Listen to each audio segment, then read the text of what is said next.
Jesus appeared to 200 Muslims in one night.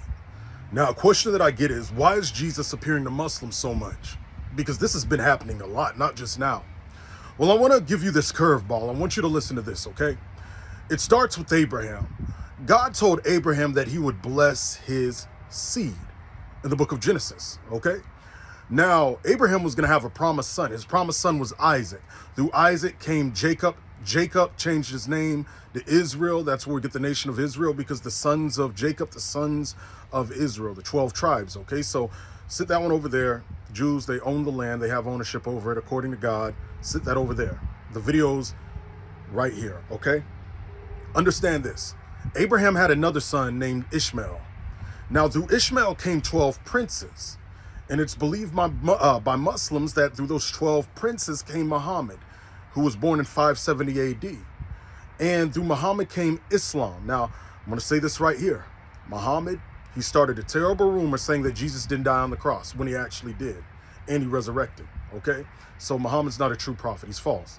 So with that being said, I want you to hear this next part, okay?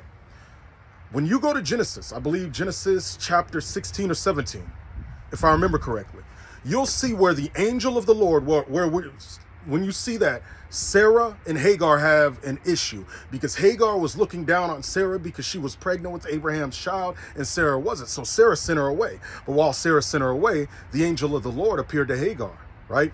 And started telling Hagar to go back to listen to Sarah and telling her basically, you're going to have a son. His name's going to be Ishmael, and he's going to be a violent man. He's going to be division in the fullness, okay? So Hagar goes back. Let's focus on this. The angel of the Lord.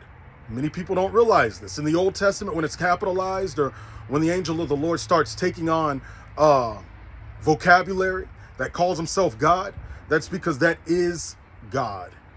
That's something called a Christophany or theophany in the Old Testament. The one that appeared to Hagar, clean your ears out now, was Jesus Christ prior to him coming in human flesh. So Jesus Christ has history.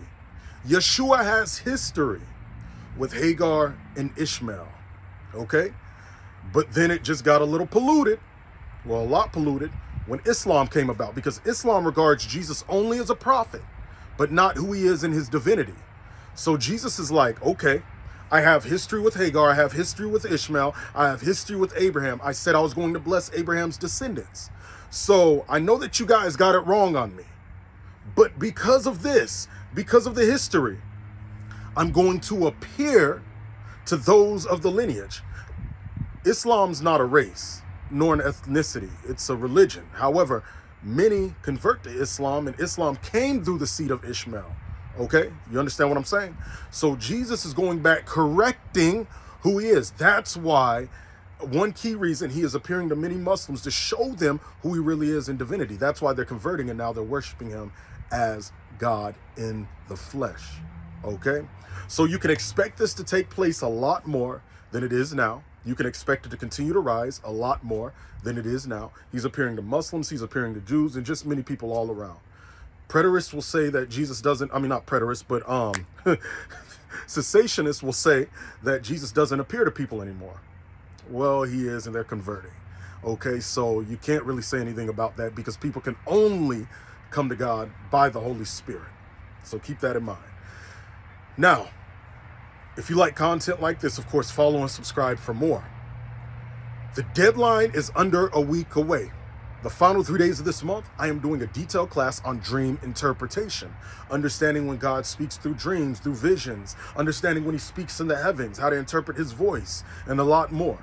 If you've been wanting to learn more about God's voice, this class will be beneficial for you. If you want to be a part of it, what you want to do if you're on TikTok or YouTube, you want to go to my profile, my main profile page. Go back to my main profile page, okay? Then go to my bio, my biography, and you'll see a link in my bio that says Eventbrite. Click that link, hit get tickets to join. It's a pre-recorded virtual class. It's not live. So if you work, you have the links to watch at a later date. But when you do join, check all your folders when it's sent out, because if you have certain settings on, it could be sent to other folders, all right? See you guys there.